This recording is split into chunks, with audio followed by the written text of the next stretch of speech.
இந்த பிரபஞ்சம் மனிதர்களுக்கு நிறைய நேரங்கள்ல உதவி செஞ்ச காரியங்கள் இருக்குது. அது ரொம்ப ஆச்சரியமுள்ளதா இருக்குது. இந்த பிரபஞ்சத்தால மனிதர்களுக்கு உதவ முடியும் அப்படிங்கிறது ரொம்ப ஆச்சரியமுள்ளதா இருக்குது. அதுக்கு ஒரு எடுத்துக்காட்டான சம்பவம் 2ஆம் உலகப் போரின் போது ஒரு போர் விமானம் சுட்டி வீழ்த்தப்படுது. அதுல இருந்து ஒரு 8 பேர் ஒரு ரப்பர் படகுல தப்பிச்சு கிளம்புறாங்க.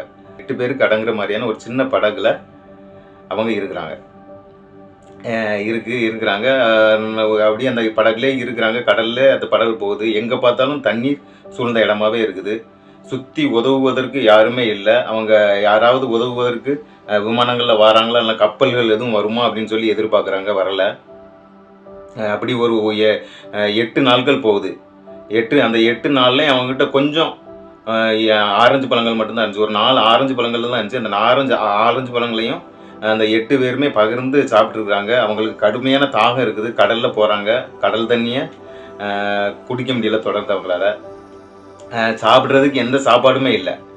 அப்படி அவங்க தொடர்ந்து போகிறாங்க.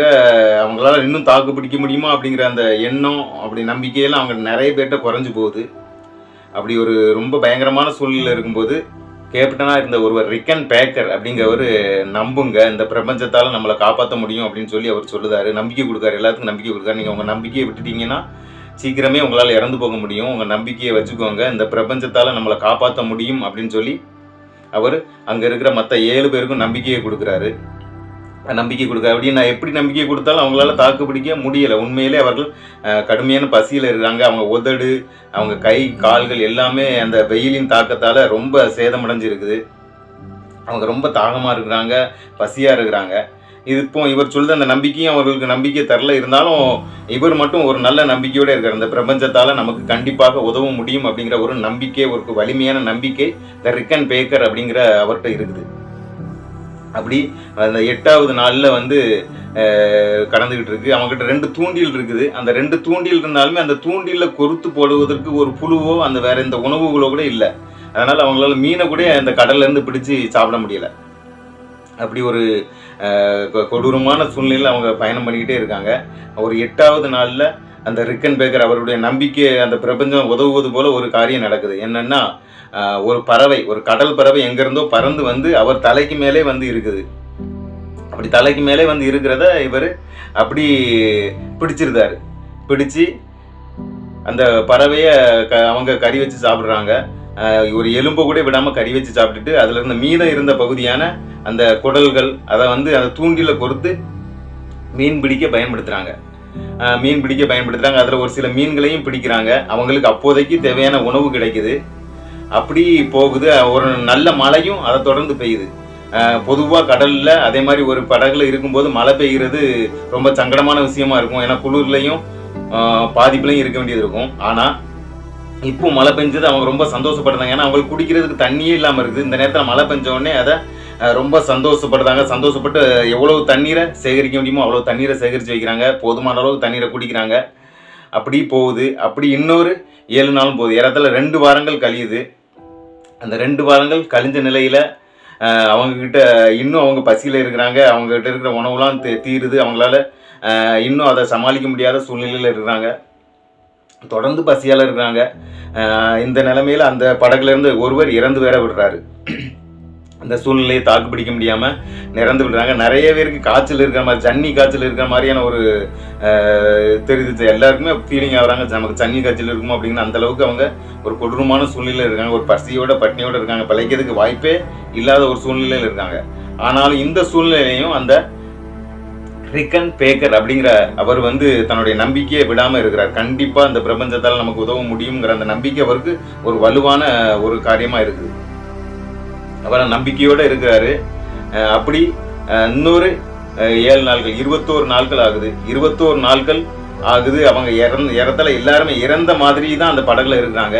அப்படி படகுல இருக்கும்போது மேலே பறக்கிற ஒரு விமானத்தினால அவங்க இருக்கிறது கண்டுபிடிக்கப்படுறாங்க. விமானத்தினால கண்டுபிடிக்கிறதுக்கு வாய்ப்பே இல்லை. ஏன்னா ரொம்ப மேலே விமானம் பறக்கும்போது அந்த படகு ரொம்ப சின்னதாக தெரியும். படகு அவங்களுக்கு தெரிய வாய்ப்பே இல்லை. ஒருவேளை அந்த படகுக்கு நேரே விமானம் பறந்தா வேணா அவங்களால அந்த படகை பார்க்க முடியும், விமானத்தில் இருக்கிறவங்களால அந்த படகை பார்க்க முடியும். அப்படிப்பட்ட ஒரு சூழ்நிலையில இருந்து விமானத்துல இருந்து அந்த படகை பார்த்து அந்த 7 பேரையும் காப்பாத்துறாங்க. 7 பேரையும் காப்பாத்துறாங்க. அந்த செய்தி உலகம் ஃபுல்லா பரவுது. அவங்க எல்லாருமே, அந்த நாட்டில் இருந்த எல்லாருமே அவங்க இறந்து போயிட்டாங்க அப்படின்னு நினைக்கிறாங்க. யாராலையுமே கண்டிப்பா அவ்வளவு நாள் தாக்கு பிடிக்க முடியாது அப்படின்னு சொல்லி எல்லாருக்குமே தெரியும்.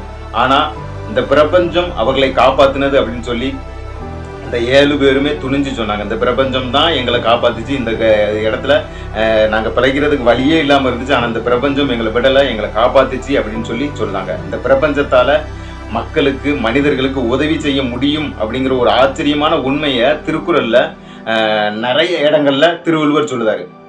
அந்த பிரபஞ்சத்தால ஒரு மனிதனுக்கு உதவ முடியும் அப்படின்னு சொல்லி சொல்லுதாரு. அதுலயும் குறிப்பா ஒரு திருக்குறள்ல 24வது அதிகாரத்துல 231வது திருக்குறள், ஈதல் இசைப்பட வாழ்தல் அது வல்லது ஊதியம் இல்லை உயிர்க்கு அப்படின்னு சொல்லி திருவள்ளுவர் சொல்லுதாரு. என்ன சொல்லுதாரு அப்படின்னா, பிறருக்கு கொடுக்கிறது, அப்படி கொடுக்கறது மூலமா, இப்ப நம்ம ஒருவருக்கு ஒரு காரியத்தை, ஒரு பொருளை கொடுக்குறோம்னு வைங்க, அவர் ரொம்ப தேவையில இருக்கிறார். அவர் ரொம்ப தேவையில்லைன்னா, இப்போ ஏதோ வீடோ ஏதோ கெட்டுதாரு, இல்லைன்னா அவங்க பிள்ளைங்களுக்கோ யாருக்கோ உடம்பு சரியில்லாம இருக்குது, அப்படி ஏதோ ரொம்ப கஷ்டமான சூழ்நிலையில் இருக்கிறாங்க.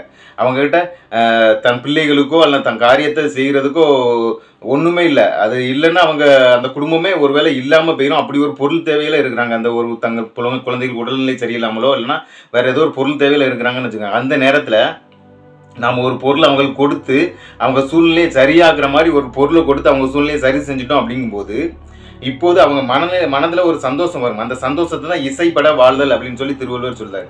ஈதல் அப்படிங்கிறது கொடுக்கறது, அவங்க கேட்கிற போது கொடுக்கறது, அவங்க தேவையில் இருக்கும்போது கொடுக்கறது. இசைப்பட வாழ்தல்னா அவங்க அப்படி ஒரு சந்தோஷமான சூழ்நிலை அவங்களுக்கு கொடுக்கறதுனால, அவங்க பெற்றுக்கொண்டு அவங்க காரியங்கள்லாம் சரியானதுனால அவங்க உள்ளத்துல உண்டாகிற அந்த சந்தோஷத்தை பத்தி தான் இசைப்பட வாழ்தல் அப்படின்னு சொல்லி சொல்றாரு. இந்த இசைப்பட வாழ்தல் எல்லா உயிருக்கும் ஊதியமா இருக்குது. இந்த பிரபஞ்சம் அப்படி செய்யறவங்களுக்கு ஊதியம் கொடுக்குது, சம்பளத்தை கொடுக்குது அப்படின்னு சொல்லி திருவள்ளுவர் இந்த திருக்குறள்ல சொல்றாரு. எப்படி சொல்றாரு பாருங்க, இந்த பிரபஞ்சத்தால ஒரு மனிதனுக்கு உதவ முடியும் அப்படின்னு சொல்லி திருவள்ளுவர் நிறைய இடத்துல சொல்லியிருக்காரு. இந்த இடத்துல அவர் என்ன சொல்றாருன்னா, ஒரு பிரபஞ்சம், இந்த பிரபஞ்சம் பிறருக்கு அவசியமான, கண்டிப்பா தேவையான இருக்கிற இடத்துல ஒரு பொருளை கொடுத்து அவங்களுடைய சூழ்நிலையை சரியாக்கி அவங்கள சந்தோஷப்பட வச்சு, அவங்க மனசை இசைப்பட வாழ வச்சா அவங்களுக்கு இந்த பிரபஞ்சம் ஊதியம் கொடுக்குது. தேவையான தகுதியான நேரத்தில் உதவி செய்து அவங்களோட கஷ்டங்களை நீக்க உதவுது, அவங்களுக்கு தேவையான நேரத்தில் உதவுது அப்படின்னு சொல்லி திருவள்ளுவர் இந்த இடத்துல சொல்லுதார். இது நமக்கு ஒரு ஆச்சரியமா இருக்குது. இந்த பிரபஞ்சத்தால மனிதனுக்கு உதவ முடியும், அந்த உதவியையும் ஒரு மனிதனால பெற விரும்பினால் பெற முடியும் அப்படிங்கிறது இந்த திருக்குறள் அவ்வளவு தெளிவா சொல்லுது. நான் முதல்ல சொன்னோம்னா அந்த சம்பவம் நடந்த சம்பவம். அதான் அப்துல் கலாம் அவர்கள், நான் கடைசி வரைக்கும் நான் படிச்சுக்கிட்டே இருந்த புக் அப்படின்னு சொல்லுவார்ல, light from the many lamps, விளக்குகள் பல தந்த ஒளி அப்படிங்கிற அந்த புத்தகத்தில் உள்ள அந்த ஒரு சம்பவத்தை, நடந்த சம்பவத்தை தான் நான் அந்த கதையில் சொன்னேன். இதே போல் இன்னும் நல்ல வீடியோக்களை நீங்கள் பார்க்கணும்னு விரும்புனீங்கன்னா அந்த பிரபஞ்சத்தை பற்றி, திருக்குறள் நமக்கு நம்முடைய வாழ்க்கையை பற்றி என்னெல்லாம் சொல்லுது அப்படிங்கிறத பற்றி நிறைய வீடியோக்களை நீங்கள் தெரிஞ்சுக்கணும்னு ஆசைப்பட்டீங்கன்னா இந்த சேனலை சப்ஸ்கிரைப் பண்ணுங்கள். நம்ம வீடியோ தொடர்ந்து பாருங்கள். இதை பற்றி தான் நம்ம வீடியோக்கள் இருக்கும். இந்த திருக்குறள் நம்ம வாழ்க்கையில் எப்படி பயன்படும், இந்த பிரபஞ்சத்தை பற்றி திருக்குறள் என்ன சொல்லுது, வாழ்க்கையில் முன்னேறதை பற்றி திருக்குறள் என்ன சொல்லுது அப்படிங்கிறத பற்றி தான் நம்ம தொடர்ந்து வீடியோ போடுவோம். இந்த வீடியோ நீங்கள் தொடர்ந்து பாருங்கள், உங்களுக்கு நல்ல பயனுள்ள வீடியோக்களாக இருக்கும்.